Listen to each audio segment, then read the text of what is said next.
मेरे नबी मुकर्रम ने फरमाया, ओए बंदा फोत हो जाता है, इंतकाल कर जाता है, दुनिया से चला जाता है, सारे रिश्ते खत्म हो जाते गए। अब जनाबे वाला मरने वाला तो मर गया गए। मेरे मुस्तफ़ा करीम ने फरमाया, कोई अमल नहीं कर सकता, उसे कोई अमल करने का उसे अजर नहीं मिलता गए, क्योंकि अमल करने वाला बंदा ही खत्म हो गया है। अब जनाबे वाला मरने वाला चला गया गए, उसके अमाल मुनक़ते हो जाते गए। अब वो कुरान नहीं पढ़ सकता, नमाज नहीं पढ़ सकता, ज़कात नहीं दे सकता, तस्बीह नहीं पढ़ सकता, सुबहान अल्लाह नहीं कह सकता, अल्हम्दुलिल्लाह नहीं कह सकता, बिस्मिल्लाह नहीं पढ़ सकता, कलमा शरीफ नहीं पढ़ सकता। अब जनाबे वाला वो अपने हाथ से कोई सखावत नहीं कर सकता, कोई भी नेक अमल नहीं कर सकता। लेकिन हज़रत अबू हुरैरा फरमाते गए, नबी मुकर्रम ने फरमाया, ओ लोगों, इदा मातल इंसान, मेरे मुस्तफ़ा करीम ने फरमाया, जब बंदा मर जाता गए, इंसान दुनिया छोड़ के चला जाता गए, इंसान दुनिया छोड़ के चला जाता है, इनकता अमलुहु इल्ला सलासा, और उसका कोई अमल उसके साथ वाबस्ता नहीं रहता है, क्योंकि वो बंदा सारे अमल काट के दुनिया से जा चुका है। लेकिन तीन चीजें उसकी बादे वफात भी बाकी रहती हैं कि उनके जरिए उसे नेकियों का अजर बदला नेकियां मिलती रहती हैं। मरने वाला चला गया, अमाल मुनक़ते हो गए, रास्ते बंद हो गए, अकाउंट बंद हो गया। अब जनाबे वाला उसकी जो फाइल थी ना जिंदगी की, वो तो बंद हो गई है। मेरे करीम नबी ने फरमाया, बंदा तो चला गया, पर तीन रास्ते अब भी उसके नेकियों के खुले रहते हैं, जिसके जरिए उसको अजर मिलता है, सवाब मिलता है, नेकियां मिलती हैं बाद मरने के। ये खुद तो कोई अमल नहीं कर सकता, लेकिन कौन से? इल्ला, मेरे करीम नबी ने फरमाया, इल्ला मिन सदक़तिन जारियतिन, और पहला अमल वो है कि वो सदका जारिया है। पहला अमल सदका है। क्या है सदका है?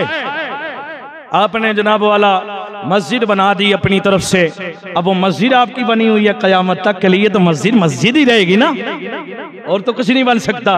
किसी ने जनाब वाला जमीन दे दी है, किसी ने बिल्डिंग बना दी, और किसी ने मस्जिद का फला काम करा दिया, और जनाब वाला किसी ने साहब कोई रास्ता बनवा दिया, कहीं पानी की किल्लत थी, कुआं खुदवा दिया, पानी का इंतजाम करा दिया, और किसी साहब ने कहीं मदरसा बनवा दिया।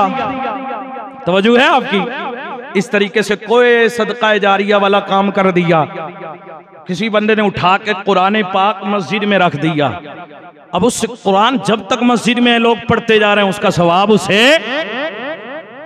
किसी साहब ने किताबें उठाई, तालिबे इल्म को दे दी, किसी ने किताबें उठाई, आलिम दीन को दे दी, जनाब ये किताबें आप पढ़ते जाइए, कौम की तबलीग करते चले जाइए। वो पढ़ रहा है, कौम को सुना रहा है, कौम अमल करती जा रही है, और इसके सुनाने का, उनका अमल करने का, उसमें से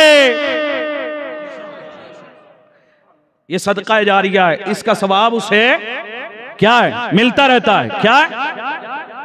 मेरे करीम नबी ने फरमाया, ओए ये तीन चीजें बाद मरने के सारे अमल के दरवाजे बंद हो जाते गए, लेकिन तीन मेरे करीम नबी ने फरमाया, पहला वो कि जनाबे वाला सदका जारिया, और दूसरा मेरे नबी ने फरमाया, आओ इल्मिन युंतफ़उ बिही, और दूसरा वो इल्म है कि उसने किसी को सिखा दिया और उसका सीना लोगों को सुनाता रहा, और वो उस्ताद जो किसी को अपना हुनर, अपना इल्म सिखा डाले, और वो उसका शागिर्द कौम की रहनुमाई निगहबानी करता रहे, उसका अजर भी, उसका अजर भी उसके खाते में, उसके अकाउंट में ट्रांसफर होता रहता है। इधर जितना इसको सवाब उतना वक्त नहीं है, फिर मैं जल्दी में पड़ जाता हूं, तो आप मस्ती में पड़ जाते हैं। मोहब्बत से या रसूलल्लाह की सदा लगाओ यार। अल्लाह अल्लाह। दो गई, तीसरी चीज जल्दी से सुनिए। मेरे करीम नबी ने फरमाया, पहला क्या? सदका जारिया। दूसरा क्या जनाबे वाला? किसी ने कोई हुनर इल्म अगर किसी को सिखाया है वो बाकी रहा, वो सिलसिला चलता रहा। और जितना सुनाने वाले को, अमल करने वाले को जितना उसको अजर मिलेगा उसी में से उतना उसके खाते भी चलता रहेगा। तीसरा मेरे करीम नबी ने फरमाया, लोगो आओ वल दिन सालिगिन यदू लहू। मेरे करीम नबी ने फरमाया कि तीसरा वो नेक औलाद है जो बाद मरने के उसके लिए हाथ उठा के, शिर्क और बिदअत के फतवे नहीं, हाथ उठा के उसके लिए दुआ करती है। ओए बाद मरने के अगर हाथ उठा के दुआ करना बिदअत होता, क्या नबियों का इमाम आमिना का लाल शिर्क और बिदअत का दर्स दे रहा था? ओ जी बरेलवियों ने बनाया, बरेलवियों ने बनाया नहीं, बरेलवियों ने मदीने वाले का और मदीने वाले के सहाबा का, अहले बैत का अकीदा सुन्नियों के सीने